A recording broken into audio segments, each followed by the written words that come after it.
দুর্গমে পথিমেন্ধস্য স্খলদপাদগতির্মুহুঃ সৎকৃপায়ষ্টিদানেন সন্ত সন্তো ভবলম্বনম। হরে কৃষ্ণ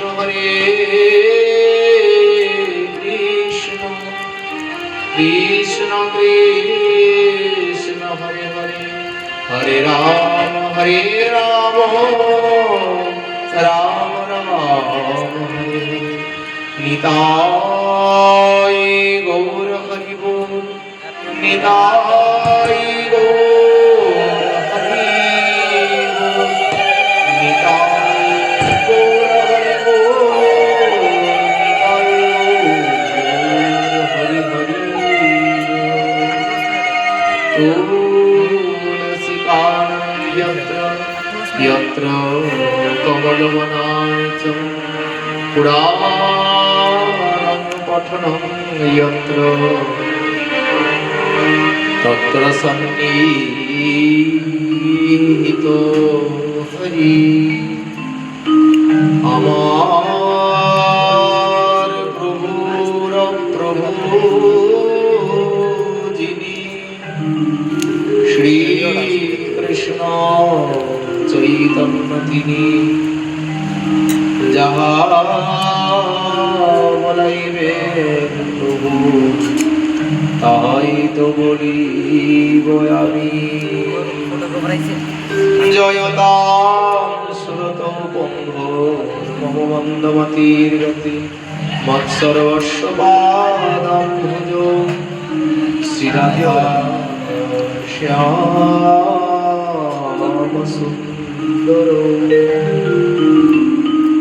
শ্রিয়তাং শ্রিয়তাং নৃত্যাং গীয়তাং গীয়তাং চিন্ততাং চিন্ততাং ভক্তাং শ্রী গৌর কৃষ্ণ কথামৃত।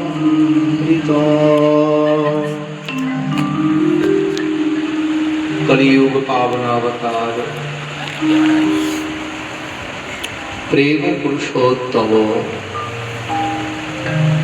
सर्व अवतार सार शिरोमणि श्री श्री राधा कृष्ण मिलित तनु श्री श्री कृष्ण चैतन्य महाप्रभु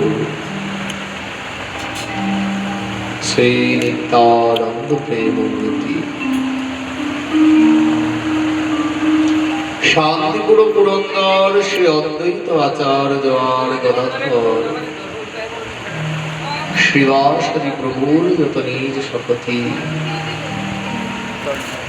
तासवार पदार बिंदे मोर कोटि कोटि प्रणति। श्री गौरांग एकांत अंतरंग प्रिय परिकर वर्गेर चरणकमल आश्रय करे আমরা অগ্রসর হচ্ছি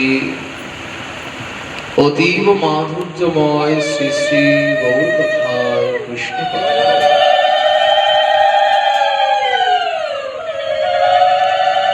আজকে আমরা নির্জলা দেববর্মা মহোদয়ার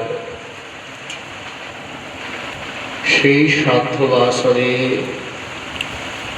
ওনার আত্মার পরমার্থিক মঙ্গলের জন্য হরিকথামৃত রসমাধুর্যের আস্বাদনে ব্রতী হয়েছি।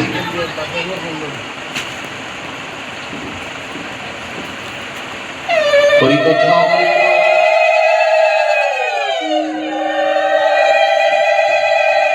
আস্বাদনের দ্বারা জীবের চরম এবং পরম মঙ্গল সাধিত হয়। यस्य नाम श्रवणमात्रेण हरिचित्तं समाश्रित, যার নাম যার কথা শ্রবণ মাত্রেই জীবের মঙ্গল হয়। আমরা অনেকেই চিন্তা করব যিনি গত হয়ে গেছেন বা যিনি চলে গেছেন, উনি তো এই জড় সংসার বা জড় জগৎ ছেড়ে চলে গিয়েছেন। এনার পরমার্থিক মঙ্গলের জন্য হরিকথা কি প্রয়োজন সাধন করে। জয় জয় শ্রী রাধেশ্যাম।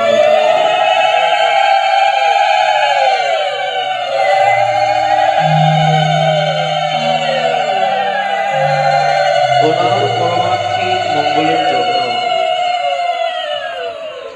হরিকথার আবশ্যকতা কি? শাস্ত্র বললে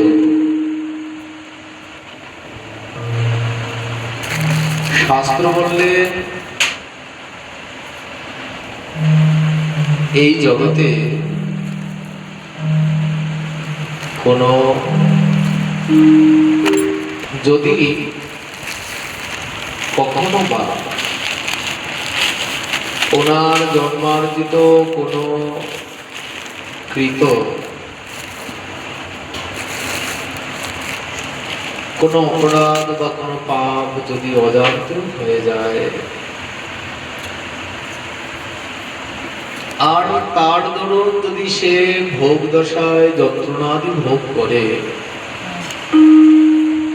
যিনি গত হয়েছে ওনার পুত্র পরিজন পরিবার বর্গ যদি ওনার উদ্দেশ্যে হরিনাম বা হরিকথা প্রদান করেন, সেই ব্যক্তি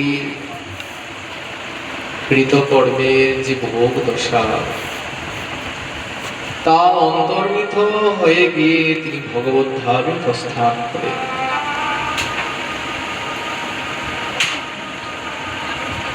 শ্রী ভগবানের কথামৃত এতটাই সামর্থ্য সংযুক্ত যে তার কথা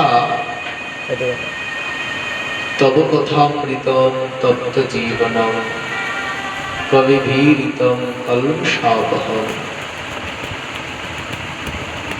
ব্রজগোপীগণ বলেছিল, হে গোবিন্দ, তোমার কথা মৃত্যু মুখোদ্গামী ব্যক্তি, যার প্রাণ কণ্ঠগত, সেই জাতীয় ব্যক্তিকেও যদি তোমার কথামৃত আস্বাদন করানো হয়, সেটি মৃত সঞ্জীবনী সুধার রাশির মতো তার প্রাণকে ভগবানমুখী করে দেয়। সেজন্য আমরা কোন ব্যক্তির যদি প্রাণ চলেও যায়, তার পরমার্থিক মঙ্গলের জন্য বা উন্নতির জন্য গুরু বৈষ্ণবের মুখে বা শুদ্ধ আচরণশীল গুরু বৈষ্ণবের মুখে ওনার উদ্দেশ্য করে হরিনাম বা হরিকথা আমরা প্রদান করি। অনেকেই বলবে, শ্রাদ্ধ বাসনে তো ষোড়শ দান হয়েছে, গোদান হয়েছে, ভূমিদান হয়েছে, কত কিছু দান হয়েছে, তাহলে আবার হরিকথা দানের প্রয়োজনটা কি? শাস্ত্র বললে দানের মধ্যে শ্রেষ্ঠ দান হচ্ছে কন্যাদান। কন্যাদানের থেকেও যদি কোনো উত্তম দান থাকে, তা হচ্ছে অন্নদান। কারণ যে ব্যক্তি ভোকা, তাকে যদি আপনি কন্যাদান করেন, তাহলে তো তার পিপাসা মিটবে না। সেজন্য কন্যাদানের চাইতে সর্বশ্রেষ্ঠ দান হচ্ছে অন্নদান। অন্নদানের থেকে আবার শ্রেষ্ঠ দান হচ্ছে গোদান। আর গোদানের চাইতে যদি সর্বোৎকৃষ্ট কিছু দান থাকে তা হচ্ছে হরি কথামৃত দান। হরি কথামৃত দানের দ্বারা জীবের চরম এবং পরম মঙ্গল সাধিত হয়। দেখবেন কারো ঘরে যদি কোনো ব্যক্তিগত হয়, ব্রাহ্মণ শ্রাদ্ধের পর বলে যায় যে আপনারা 1 বছর একাদশী ব্রত করবেন, বলে যায়। কেন বলে যায়? এটার কি কারণ? বলেন যে ব্যক্তি গত হয়েছে ওনার যদি কৃতকর্মের কোনো ভোগ দশায় উনি যদি রহলোকেও গমন করে, যেমন আমাদের একাদশী মহিমা একটি প্রসঙ্গ আছে,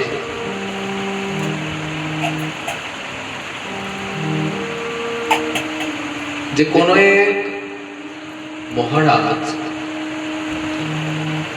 উনি সত্য দয়ানিষ্ঠ রাজা ছিলেন, প্রজাবৎসল ছিলেন,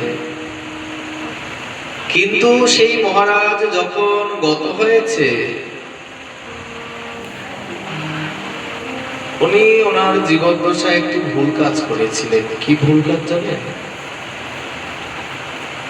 কোন একটা সরোবরে একটা গাভী মাতা সে জল পান করার জন্য এসেছিল, কিন্তু সেই সরোবরে অনেক কমল বিকশিত হয়েছিল। অনেকের শখ থাকে না, আমার পুকুরের মধ্যে একদম পদ্মের চাষ করব। ওই কমল বর্ণিত সরোবরের মধ্যে বহু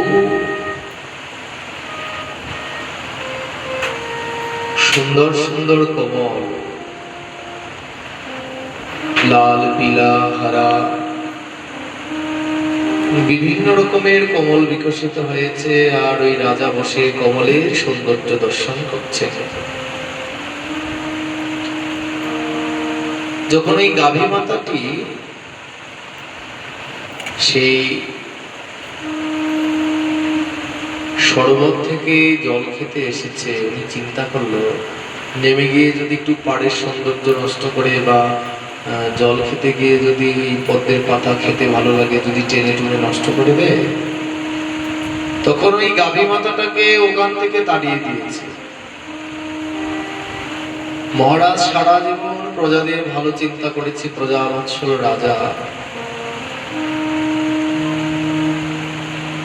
কিন্তু ওই যে গোমাতাকে তার তেষ্টা পূরণ করতে দেয়নি, সেই অপরাধে মৃত্যুর পর সে নরকগামী হয়েছিল। আমাদের জীবনে কখন আমার কোন আচরণের দ্বারা যে কি অপরাধ হয়ে যায় আমরা কেউ বলতে পারি না।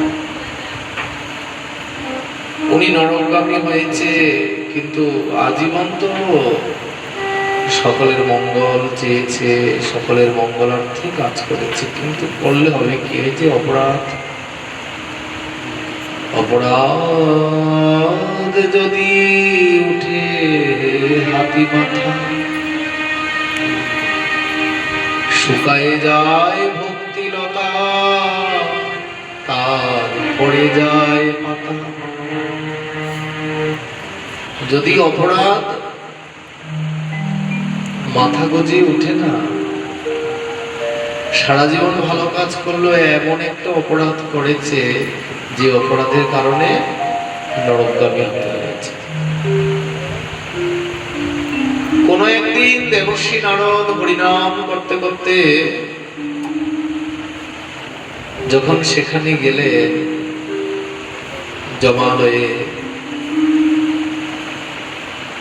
যমরাজ নারদকে দেখে প্রণাম করলেন। নারদ হচ্ছে পরম বৈষ্ণব, স্বয়ং নারদ শিব কুমার কপিল প্রহ্লাদ জনক ভীষ্ম বলির বৈয়া সখী ভয়ম। সেজন্য যমরাজ বৈষ্ণব, নারদ বৈষ্ণব। যমরাজের আলয়ে বা জমালয়ে যখন দেবর্ষী নারদ আসলো, উনি ওনাকে প্রণাম জানালেন আর বললেন, দেবর্ষীপাদ, আপনি যে নারায়ণ নারায়ণ করছেন এই ধ্বনিটা একটু বন্ধ রাখবেন। কেন? এটা জমালয়। এই নামটি এতটাই সামর্থ্যপূর্ণ, যদি কোনো পাপীর কর্ণে ঢোকে তাহলে আমি আর তাকে শাস্তি দিতে পারবো না, সেখান থেকে উদ্ধার হয়ে ভগবত ধামে চলে যাবে। শ্রী রাধে। বুঝলেন তো হরিনামের কত শক্তি। নারদ প্রতিনিয়ত নারায়ণ নারায়ণ করে বলে যমরাজ বললেন, হে দেবর্ষীপাদ, এখানে এই ধ্বনিটা উচ্চারণ করবেন না, তাহলে যারা পাপী এদের আমি শাস্তি দিতে পারবো না, এরা এখান থেকে উদ্ধার হয়ে ভগবত ধামে চলে যাবে। দেবর্ষীপাদের সমর্থ আর যায় না বলে যমরাজ, আমি আর বেশিক্ষণ থাকবো না, কারণ অভ্যাসে দাঁড়িয়ে গেছে তো নারায়ণ নারায়ণ বলা, এটা না বলে আমি থাকতে পারবো না। দেবর্ষী নারদ যখন চলে যাচ্ছে তখন ওই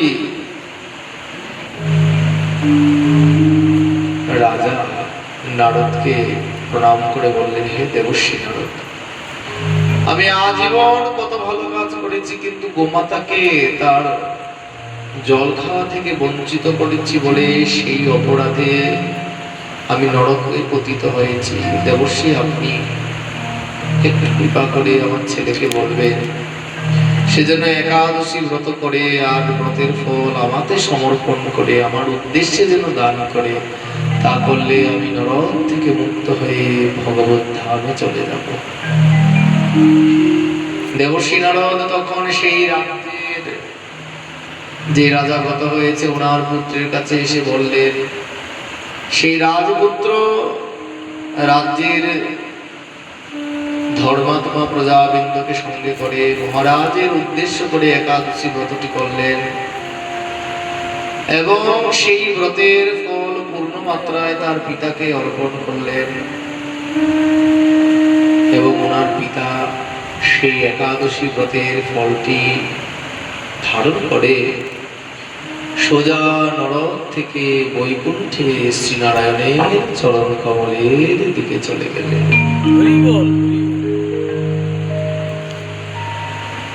কেউ গত হলে যে ব্রাহ্মণ একাদশী করার কথা বলে, তার পেছনে কারণ হচ্ছে ওইটা।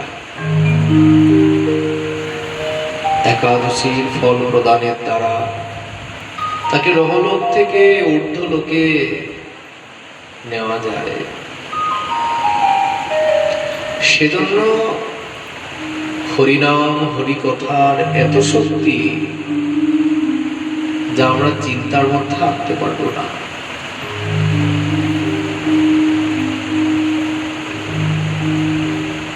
আমরা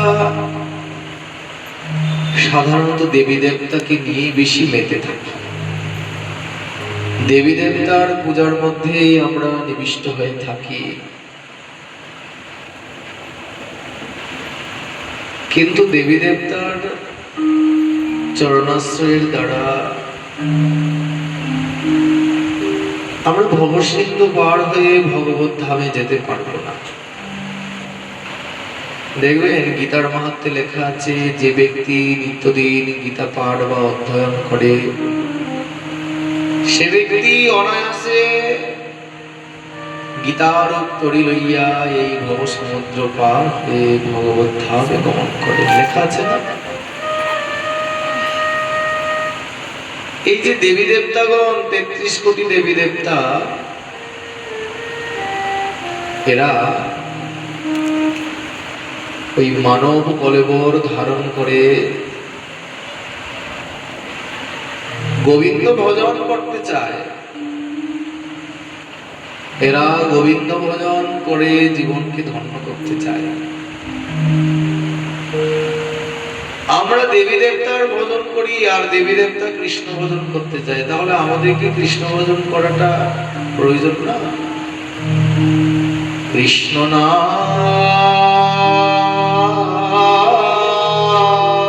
জানিয়া আর শত জন সে জানার মুখে ছাই। কৃষ্ণ পরম গতি, কৃষ্ণ আমার জীবন ধন প্রাণ। এই যে জন্মাষ্টমী আসছে, দেখবে কৃষ্ণের শতনামে লেখা আছে, কৃষ্ণ জীবার তরে সংসারে আসিল, মিছা মায়াবদ্ধ হয়ে বৃক্ষ সম হইল। কাল রূপে সংসারেতে পক্ষ বাসা করে, ফল রূপে পুত্র কন্যা ডাল ভাঙ্গি পড়ে। কৃষ্ণ ভজন করার জন্য এই সংসারে এসেছিলাম, কিন্তু মায়ার এত শক্তি, সেই মায়াময় পদ বুলিয়ে নিয়ে গেল এই সংসার চক্রে। মায়া আমাকে সংসারের দিকে নিয়ে গেছে টেনে। ভগবান বলল তো, দৈবী হেস্বা গুণময়ী মম মায়া দুরাত্ময়া। কবিরাজ গোস্বামী চৈতন্য চরিতামৃতে লিখলেন, ইহারে করিয়া জয় ছাড়ানো না যায়, সাধু কৃপা বিনি ভাই নাহি উপায়। কৃষ্ণ ভজন করব বলে এসেছিলাম, কিন্তু মায়া আমাকে আকর্ষণ করে নিয়ে গেলেন কোথায়? মায়া আমাকে আকর্ষণ করে এই জড় সংসারের মধ্যে নিয়ে আসলেন। মায়া আমাকে ভজন করতে দেয়নি। এই মায়ার থেকে ছুটকারা পাওয়ার উপায় কি? বললেন, মায়া থেকে ছুটকারা পাওয়ার একমাত্র উপায় হচ্ছে ভগবান নাম করা।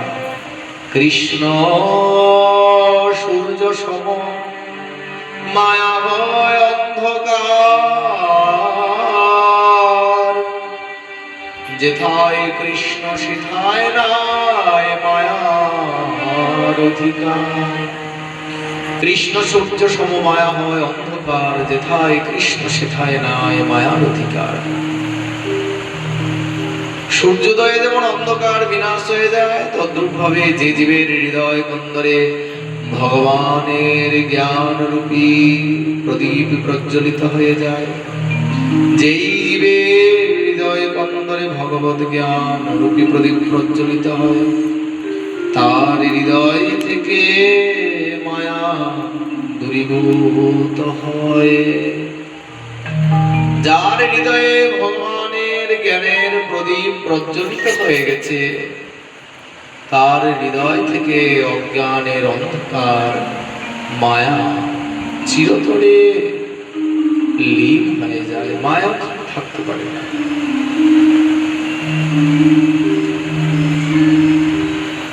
সেজন্য জড় সংসারে এসে আমরা অন্যত্র মন না দিয়ে হরি ভজন কৃষ্ণ ভজনে যদি মনটা দিতে পারতাম, তাহলে আমাদের চরম প্রাপ্তি হয়ে যেত। ভগবান আমাদের মানুষ কেন বানিয়েছে? ওই মানুষ বানানোর পিছনে কারণ হচ্ছে একটাই, আমি যেন মানুষ হয়ে তার ভজন করতে পারি। কীর্তনে বলে না, আমি মানুষ হইয়া জন্ম লইয়া মানুষের করিলাম কি। আমি মানুষ হয়ে কি করেছিল? টাকা পয়সা ইনকাম করেছি, সুন্দরী একটা মেয়ে দেখে বিবাহ করেছি, সংসারটা বাড়িয়েছি, ব্যাংকে পয়সা টাকা জমিয়েছি, আর তারপর মরে গেছি। এই করেছি আমি সংসারে এসেছি। কিন্তু আরো জীব তো সংসারে এসেছে, তারা কি করেছে? এই সংসারের যেটা মায়া, তাকে ভুলে গিয়ে গৌর গোবিন্দের চরণটাকে আশ্রয় করে